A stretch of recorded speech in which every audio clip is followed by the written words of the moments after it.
चलिए स्टार्ट करें। सबसे पहले हम बात करते हैं कुछ नेशनल अफेयर्स की।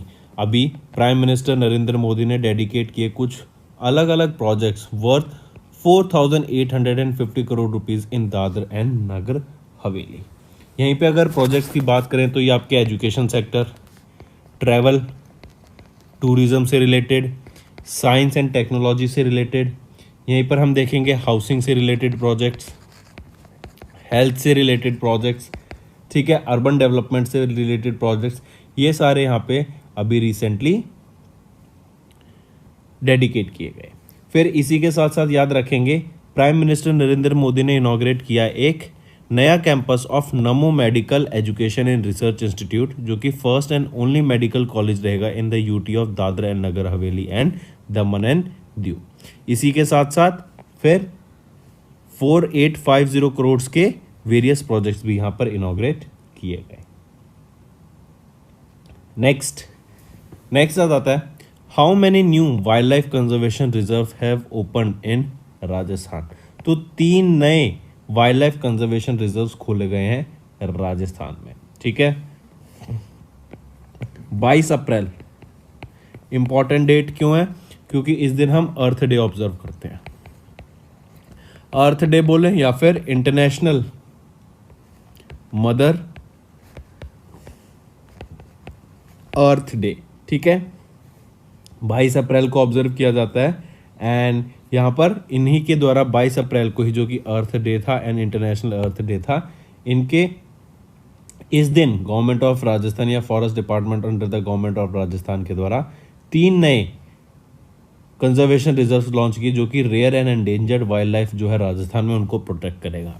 ये 3 कौन कौन से अगर देखें तो सोरसान बरान में, खिचान जोधपुर में एंड हामिनगढ़ आपका भिलवाड़ा में। करेक्ट। राजस्थान की बात करें तो चीफ मिनिस्टर कौन रहेंगे? अशोक गहलोत। गवर्नर कौन रहेंगे?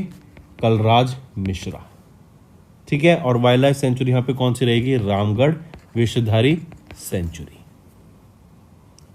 चलिए नेक्स्ट पे आते हैं। नेक्स्ट है आरबीआई। आरबीआई ने अभी एनबीएफसी लाइसेंस दिया है किस नियो बैंक को? तो जुपिटर वो नियो बैंक रहेगा जिनको अभी एनबीएफसी लाइसेंस मिला है फ्रॉम आरबीआई। इससे पहले जुपिटर एक लैंडिंग उसमें था पार्टनरशिप में with loan service provider model, ठीक है। मतलब जुपिटर एक अलग कंपनी के साथ एनबीएफसी के अंडर था, जो कि एक लोन सर्विस प्रोवाइडर मॉडल के साथ कोलैबोरेशन था उनका, ठीक। और अभी रिसेंटली इनको खुद का एनबीएफसी लाइसेंस मिल गया है। इससे क्या होगा, जो इनकी जो लैंडिंग है ना, वो अपने लैंडिंग को इंक्रीज कर पाएंगे, अपने लैंडिंग बिजनेस को बढ़ा पाएंगे। अगर मैं आरबीआई की बात करता हूं तो गवर्नर कौन है? शक्तिकांत दास। 4 डेप्टी गवर्नर्स हो गए यहाँ पर। 1 अप्रैल 1935 में इसको इस्टेब्लिश किया गया था एंड मुंबई महाराष्ट्र में इसका हेडक्वार्टर रहेगा।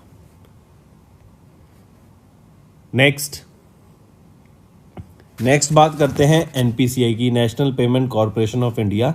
एनपीसीआई भारत बिल पे, तो एनपीसीआई भारत बिल पे एनबीबीएल इनके द्वारा रिसेंटली अभी डेवलप किया गया एंड लॉन्च किया गया एक एनओसीएस प्लेटफॉर्म।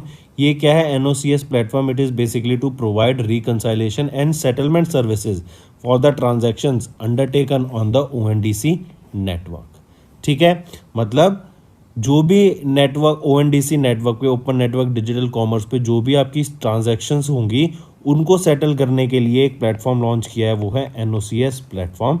और ये NBBL NPCI Bharat bill pay limited के द्वारा डेवलप एंड लॉन्च किया गया एनओसीएस प्लेटफॉर्म रहेगा, ठीक है। तो याद रखेंगे किसके द्वारा डेवलप किया गया NOCS platform? NPCI Bharat bill पे के द्वारा। और ये जो ओएनडीसी पे ट्रांजैक्शंस होंगी उनको सेटल करने के लिए ये प्लेटफॉर्म, ये नेटवर्क लॉन्च किया गया है। अगर मैं इसकी बात करता हूँ एनओसीएस प्लेटफॉर्म की, इसको 5 बैंक के साथ इंटीग्रेट किया जाएगा और लॉन्च किया जाएगा सून। 5 बैंक कौन से हैं वो? AU small finance bank, axis bank, HDFC bank, IDFC first bank and yes bank, ठीक है। तो ये 5 बैंक याद रखना, इन पे भी लॉन्च किया जाएगा। और NBBL national NPCI Bharat bill pay limited की अगर मैं हेडक्वार्टर की बात करूं तो मुंबई महाराष्ट्र में रहेगा। Moving on, which general insurance has launched a digital only health insurance plan जिसका नाम है हेल्थ एज इंश्योरेंस। ये कस्टमाइजेबल आपका हेल्थ इंश्योरेंस प्लान रहेगा जो कि लॉन्च किया गया है किसके द्वारा, एसबीआई जनरल इंश्योरेंस के द्वारा इसको लॉन्च किया गया है। ये एक fully customisable digital only health insurance plan रहेगा जिसका नाम है हेल्थ एज इंश्योरेंस। ये एक सिंगल कॉम्प्रिहेंसिव प्लान है with 9 basic covers and 18 optional covers. आप इसको ऐड कर सकते हैं, रिमूव कर सकते हैं इन अलग से कवर्स को। यहाँ पर जो मल्टीपल प्रीमियम अगर हम बात करें तो वो आपका जो पॉलिसी रेंज रहेगी, पहले तो ये रखो 3 से 25 लाख के बीच में रहेगी, और जो कम से कम आपका प्रीमियम पे करना पड़ेगा आपको वो 15 रुपये पर डे का कम से कम करना पड़ेगा। एंट्री एज रहेगी 18 साल, 18 से 65 साल के बीच में आप ये कवर ले सकते हैं, ये प्रीमियम आप ये प्लान ले सकते हैं। ठीक है, चलिए अगर मैं एसबीआई जनरल इंश्योरेंस की बात करूं तो किशोर कुमार पोलुदासु ये आपके एमडी एंड सीईओ रहेंगे। मुंबई महाराष्ट्र में हेडक्वार्टर रहेगा और 2009 में इसको एस्टेब्लिश करा गया था। तो आप यहाँ देख सकते हैं एसबीआई जनरल इंश्योरेंस, इनके द्वारा एक digital only health insurance plan health as insurance launch किया गया। Correct. Next, which company became the first insurer to accept the e-rupee in partnership with yes bank? तो वो कौन सी कंपनी है जिन्होंने अभी e-rupee, और e-rupee क्या है हमारा, ये सेंट्रल बैंक डिजिटल करेंसी रहेगी। e-rupee रिटेल सेगमेंट में और आपकी होलसेल सेगमेंट में लॉन्च किया गया था। ठीक है, तो ये आपकी एक डिजिटल करेंसी है, तो इसको किस कंपनी ने बोला कि हम इसको एक्सेप्ट करेंगे, तो वो रहेगी रिलायंस जीआई जनरल इंश्योरेंस। ठीक है, इन्होंने एक्सेप्ट किया e-rupee को through a partnership with which bank, through a partnership with Yes bank के साथ मिलकर इन्होंने e-rupee एक्सेप्ट करने की बात की गई, ताकि जो कस्टमर्स हैं वो अपनी पेमेंट्स अगर डिजिटली करना चाहें यूजिंग द बैंक्स प्लेटफॉर्म तो वो इजीली सेफ वे में और इंस्टेंट पेमेंट कर पाएंगे। ठीक है, और यहीं पर है यहाँ पे QR कोड लगाए गए हैं e-rupee की, ताकि इजीली ये ट्रांजैक्शन हो सके विदाउट एनी हसल। वापस आते हैं रिलायंस जनरल इंश्योरेंस की अगर मैं बात करूं, एग्जीक्यूटिव डायरेक्टर एंड सीईओ कौन रहेंगे, राकेश जैन। हेडक्वार्टर कहां रहेगा, मुंबई महाराष्ट्र में। नेक्स्ट, आप यहां देख ही सकते हैं रिलायंस जनरल वे पहली इंश्योरर बन गई to accept e-rupee in partnership with Yes bank.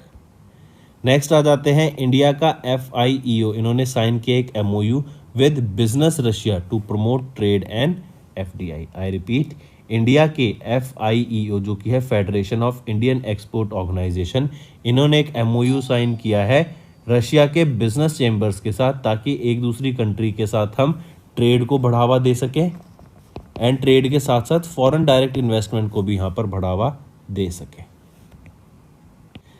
Even आप देख ही रहे हैं कि इंडिया और रशिया के बीच में जो क्लोज हमारी एक करीबी हैं वो बढ़ी गई हैं आफ्टर दिस वॉर। इंडिया ज़्यादा से ज़्यादा ऑयल परचेज कर रहा है रशिया से, एंड एक दूसरे के बीच में जो इंडिया ने सपोर्ट किया है रशिया को during all the hustles at United Nations, उससे भी एंड इवन पहले से भी इंडिया और रशिया की दोस्ती बहुत पुराने टाइम से चलती आ रही है एक दूसरे को, और हम ट्रेड में एक दूसरे की हेल्प और ज़्यादा कर सकें, इसलिए यहाँ पर ये एक MOU साइन किया गया।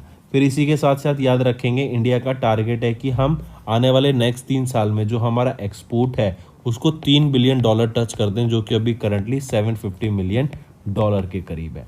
इवन अगर आपको मैं एक डाटा बताऊं कि इंडिया का टारगेट रहेगा कि 2030 तक हम $10 ट्रिलियन की इकोनॉमी को अचीव करने की यहाँ पे बात की गई। अगर FIEO की बात करें तो federation of Indian export organisation, यहाँ पे डायरेक्टर जनरल एंड CEO कौन रहेंगे, अजय साहे। हेडक्वार्टर न्यू दिल्ली में रहेगा और कब इस्टेब्लिश किया गया था, 1965 में इसको इस्टेब्लिश करा गया था। राइट, तो इंडिया और रशिया के बीच में ट्रेड को बढ़ाने की बात की गई एंड FDI को बढ़ाने की बात की गई between these two countries. Next, prince of Arcot Nawab Mohammed Abdul Ali, इन्होंने रिसीव किया IAA का मेरिशियस सर्विस अवार्ड 2023 में। ये जो IAA है, इंडो ऑस्ट्रेलियन एसोसिएशन, इसको इन्होंने अभी एक मेरिशियस सर्विस अवार्ड से सम्मानित किया, किनको, नवाब मोहम्मद अब्दुल अली को। रीज़न बीइंग इनको क्यों इससे सम्मानित किया गया, क्योंकि इन्होंने जो 2 कंट्रीज़ हैं इंडिया एंड ऑस्ट्रेलिया, इनके बीच में जो कल्चरल रिलेशंस को बढ़ाने की बात की है, जो पीस को प्रमोट करने की बात की है, जो इंटरनेशनल रिलेशन इन दोनों कंट्रीज़ के बीच में उसको बढ़ाने की बात की, उसके लिए जो काम किया उससे इसीलिए इनको सम्मानित किया गया मैरिशियस सर्विस अवार्ड से नवाब मोहम्मद अब्दुल अली को। यह अवार्ड दिया गया था सारा किरलू के द्वारा, जो ऑस्ट्रेलिया की काउंसल जनरल है to South India, and doctor Susan Varghese जो कि प्रेसिडेंट है of the Indo Australian association. ठीक है, prince of Arcot Nawab Mohammed Abdul Ali. Next पे आ जाते हैं, ये भी इंपॉर्टेंट क्वेश्चन है फ्रेंड्स। किनको अभी रिसेंटली अपॉइंट किया गया as the new chief executive officer of the association of ARC, assets reconstruction companies. ARCs क्या होती हैं? ये वो कंपनीज होती हैं जो बैंक से उनके बैड लोन को बाय कर लेती हैं, या फिर नॉन परफॉर्मिंग जो एसेट्स होती है ना, उनको बाय करके उनको ऐसा बंडल करके एक ऐसा बेसिकली प्रोडक्ट सामने लाती हैं जिससे बैंक्स का भी नुकसान ना हो और आगे कस्टमर्स को भी कुछ ना कुछ आपको वैल्यू मिल सके। तो ये कौन बने हैं नए CEO of association of ARC? तो वो रहेंगे हरिहरा मिश्रा जी। ठीक है, याद रखेंगे, इंपॉर्टेंट, हरिहरा मिश्रा ये नए सीईओ बन गए हैं एसेट रिकंस्ट्रक्शन कंपनीज के। करेक्ट। अगर हरिहरा मिश्रा की बात करें, इन्होंने एसबीआई जो कि इंडिया का लार्जेस्ट बैंक है उसको ज्वाइन किया था 1982 में as a PO, probationary officer. Correct.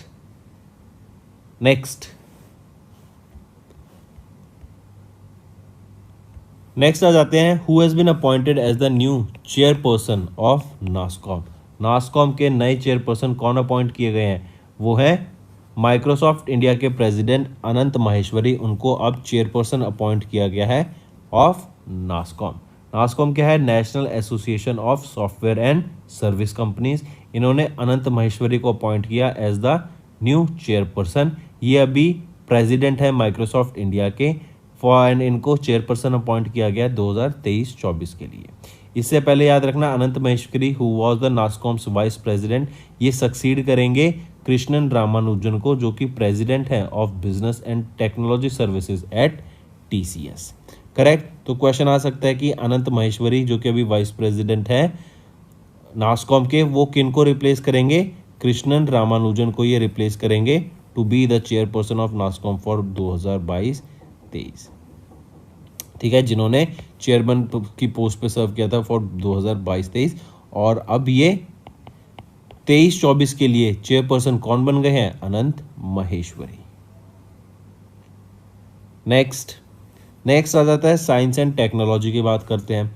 NASA ने अभी सक्सेसफुली ऑक्सीजन को एक्सट्रैक्ट करा फ्रॉम द लूनर सॉइल, जो कि मून की जो सॉइल है वहाँ से एकदम वैक्यूम इन्वायरमेंट में नासा के साइंटिस्ट ने ऑक्सीजन को एक्सट्रैक्ट किया है from the soil of NASA, जो कि lunar soil fine grand material है, जो कि ब्लैंकेट है मून के सर्फेस की चारों तरफ, उस पे ब्लैंकेट की तरह फैला हुआ है।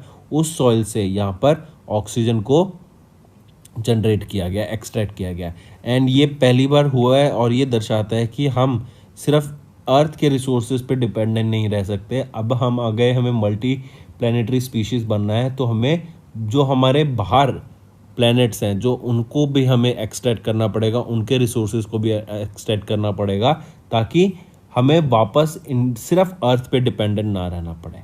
राइट। एंड जो मार्स पे इलॉन मस्क जाना चाहते हैं, उसका भी one of the big reason यही है कि कल को अगर हमारा कोई एक्सटेंशन लेवल इवेंट अगर अर्थ पर होता है, तो हमारी जो स्पीशीज़ है वो कंटिन्यू रहनी चाहिए। जो हमने इतने टेक्निकली एडवांस हम हो चुके हैं, आप देखेंगे पिछले 25 से 30 सालों के अंदर अर्थ पर जो हमारे पूरे वर्ल्ड में जो जो चेंजेस आए हैं, जिस तरीके से हम ग्रो कर रहे हैं, नई नई टेक्नोलॉजीज आ रही है, और अब आप तो देख रहे हैं आर्टिफिशियल इंटेलिजेंस भी आ गया, और अब तो era of artificial intelligence just start ही हुआ है 2023 से।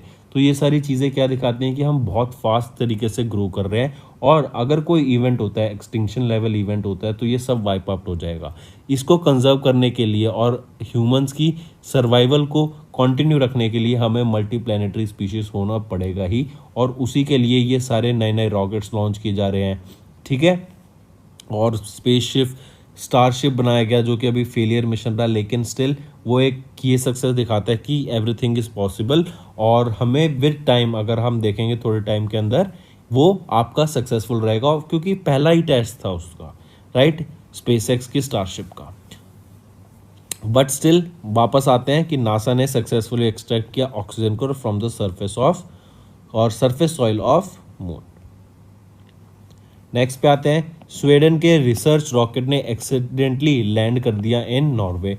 अभी एक स्वीडन का रॉकेट था टेक्सस 51, ये एक माइक्रो ग्रेविटी रिसर्च रॉकेट है। ये 250 किलोमीटर जीरो ग्रेविटी में जाके रिसर्च करने की यहाँ पे बात की गई थी, एक्सपेरिमेंट करने की, लेकिन due to some technical glitch ये आपका नॉर्वे में जाके लैंड कर गया 15 किलोमीटर इनसाइड नॉर्वे।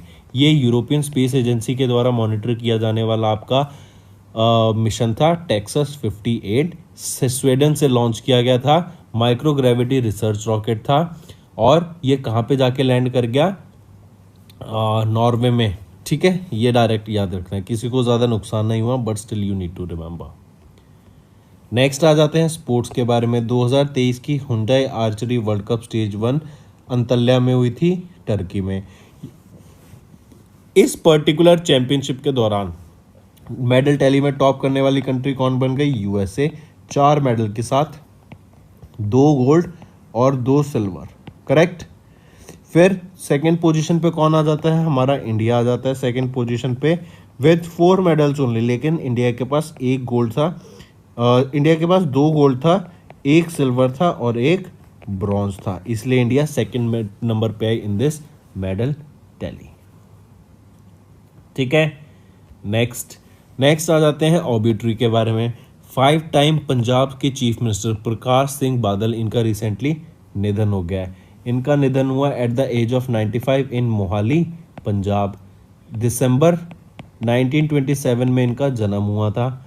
एंड प्रकाश सिंह बादल ने अपना पॉलिटिकल करियर 1947 में स्टार्ट किया, एंड 1957 में ये पहली बार इलेक्ट किए गए पंजाब विधान सभा में। ठीक है, इसी के साथ साथ याद रखेंगे ये पंजाब के यंगेस्ट चीफ मिनिस्टर भी बने हैं 43 की एज में, एंड ओल्डेस्ट चीफ मिनिस्टर भी बने हैं एट द एज ऑफ 90। ये 5 बार प्राइम मिनिस्टर रह चुके, 5 बार चीफ मिनिस्टर रह चुके हैं पंजाब स्टेट के, 1970 से 1971, देन 1977 से 1980, फिर 1997 से 2002 तक, फिर 2007 से लेके 2012, और फिर 2012 से 2017 तक। ठीक है, ये आप 5 बार आप देखेंगे इन्होंने अपनी चीफ मिनिस्टर बने हैं। ये प्रकाश सिंह बादल, इनका निधन हो गया। नेक्स्ट आ जाते हैं फिर त्रिपुरा के पहले व्यक्ति जिनको पद्मश्री अवार्ड से सम्मानित किया गया था, हिमांशु मोहन चौधरी, इनका निधन हो गया। आप इनको पिक्चर में देख सकते हैं। Former Indian administrative service officer Himanshu Mohan Chaudhary, who was the first recipient of Padmashri from Tripura, इनका निधन हो गया इन अगरतला, त्रिपुरा। मूविंग ऑन, फिर बुक्स एंड ऑथर्स की बात करें तो प्राइम मिनिस्टर नरेंद्र मोदी ने लॉन्च किया एक बुक जो है सौराष्ट्र तमिल सगमा प्रशस्ति।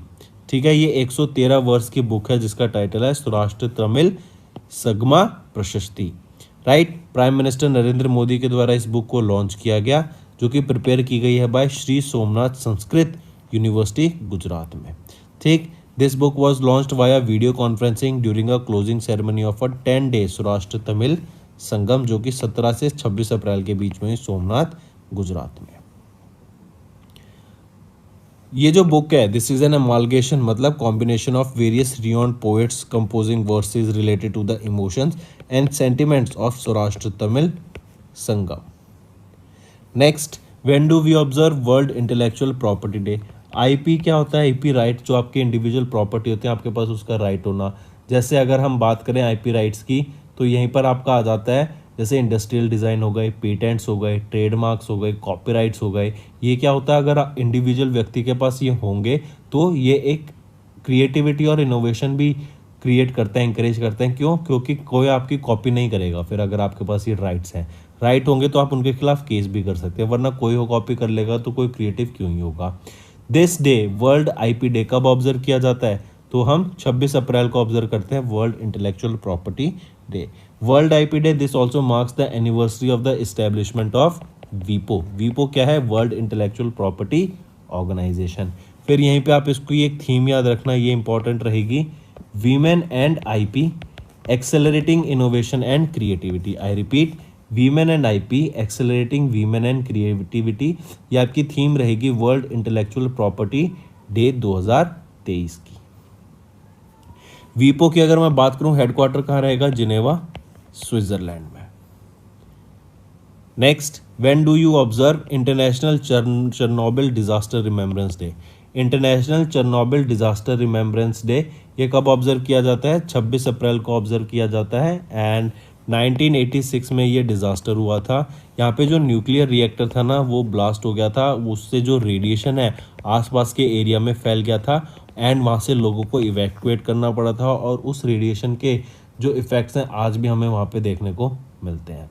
तो याद रखना, international Chernobyl disaster remembrance day 26 अप्रैल को ऑब्जर्व किया जाता है और 1986 में ये हुआ था। और यहाँ से जो लोग इफ़ेक्ट हुए थे उनको उनकी बेसिकली उनके लिए अवेयरनेस क्रिएट कराना और उनके साथ खड़े रहने के लिए, एक उनको सपोर्ट के लिए ये डे ऑब्जर्व किया जाता है, right.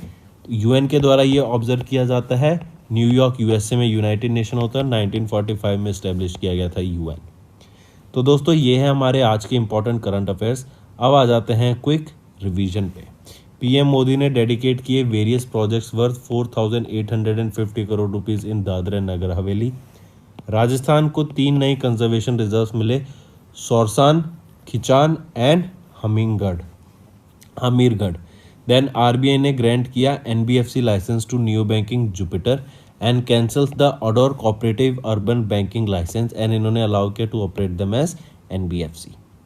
Then NPCI Bharat bill pay launches NOCS platform to process ONDC transactions. SBI general insurance ने लॉन्च किया digital only health insurance plan, जो कि है health as insurance. Reliance general became the first insurance to accept e rupee in partnership with Yes bank.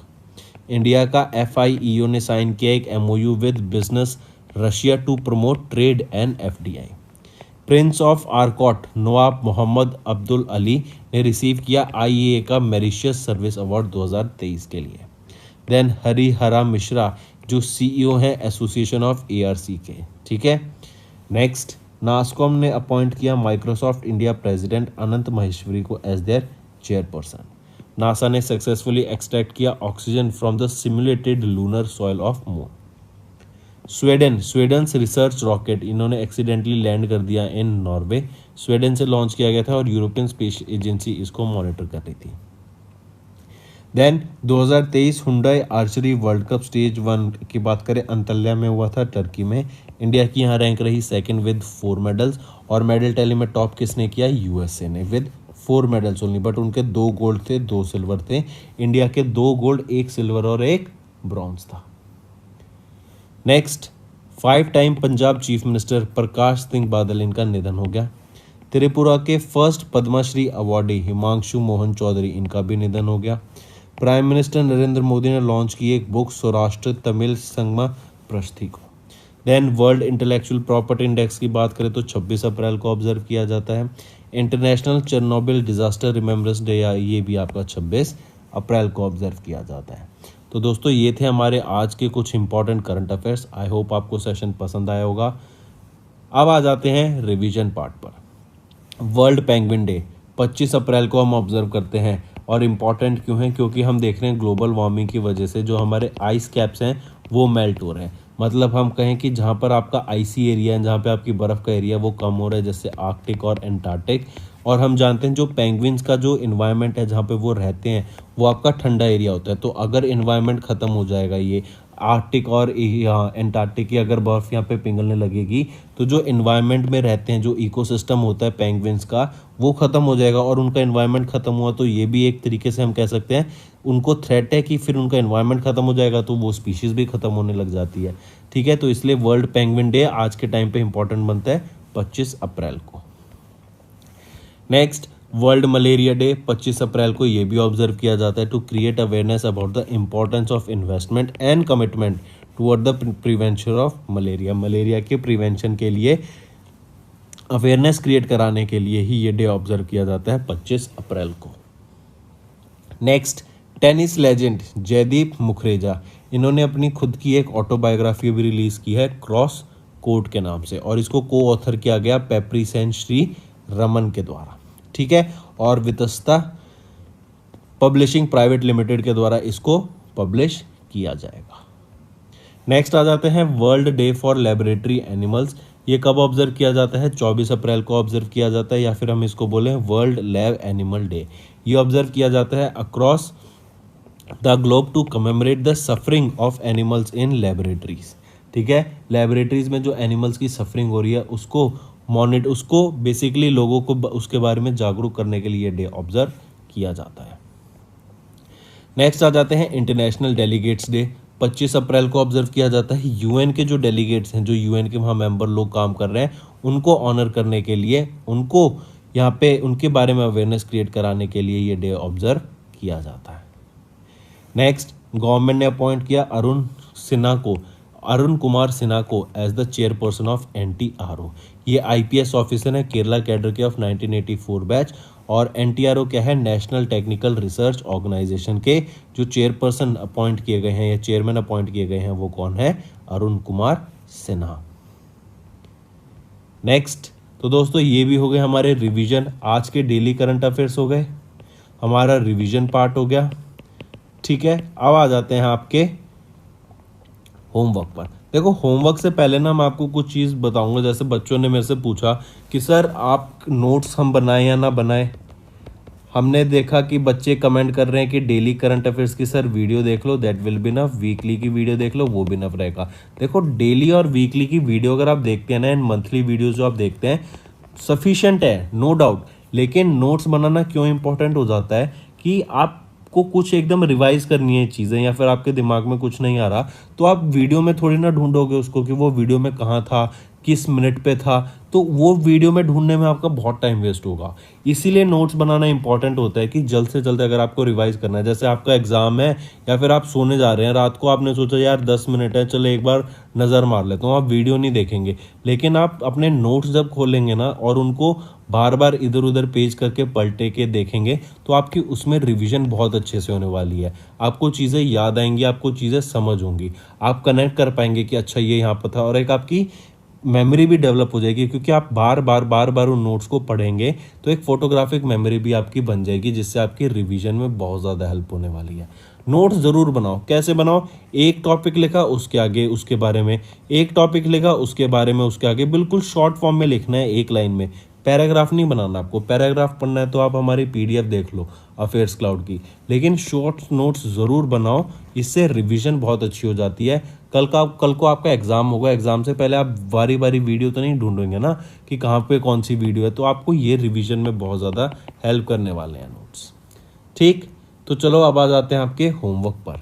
सबसे पहला, किस country ने host किया EU इंडियन एविएशन समिट? ये क्वेश्चन मैंने आपको कल भी दिए थे, आज मैं फिर दे रहा हूँ, क्योंकि ज़्यादा मेरे को कमेंट देखने को नहीं मिले। बहुत पुअर रिस्पांस था बच्चों की तरफ से। कुछ ही बच्चे हैं जो बार बार कमेंट करते हैं। मेरे को मैक्सिमम पार्टिसिपेशन चाहिए यहाँ पे बच्चों का कमेंट सेक्शन में, ताकि वो होमवर्क को अटेम्प्ट करें, ठीक है। किस कंट्री ने होस्ट किया EU इंडिया एविएशन समिट को? सेकेंड, किस कंट्री ने होस्ट किया मल्टीनेशनल एयर एक्सरसाइज इनॉकस? ये किस कंट्री के बीच में होती है ये बताना, और लोकेशन भी मेरे को यहाँ पे बताओ कि कहाँ पर ये एक्सरसाइज कंडक्ट कराई गई। Third, which union ministries are associated with 100 food streets initiative? ये 100 फूड स्ट्रीट इनिशिएटिव से कौन सी मिनिस्ट्री एसोसिएटेड है? तो दोस्तों ये हैं आपके 3 होमवर्क क्वेश्चन। आई होप आपको सेशन पसंद आया होगा। अगर सेशन पसंद आया है तो वीडियो को लाइक कर दें और कमेंट करके ज़रूर बताएं कि आज आपने क्या चीज़ नहीं सीखी। एंड डेफिनेटली मैं इतना तो इंश्योर कर सकता हूं कि आप अगर हमारा लेक्चर डेली बेसिस पे देखेंगे तो आपको डेली कुछ ना कुछ नया सीखने को ज़रूर मिलेगा। कुछ ना कुछ नई इन्फॉर्मेशन आपको डेली बेसिस पे मिलती रहेगी, जिससे आपको भी वीडियो देखने में भी मज़ा आएगा और चीज़ें भी आपको समझ आएंगी कि हमारी दुनिया में आजकल क्या हो रहा है, कैसे हो रहा है, क्यों हो रहा है, किस रीज़न की वजह से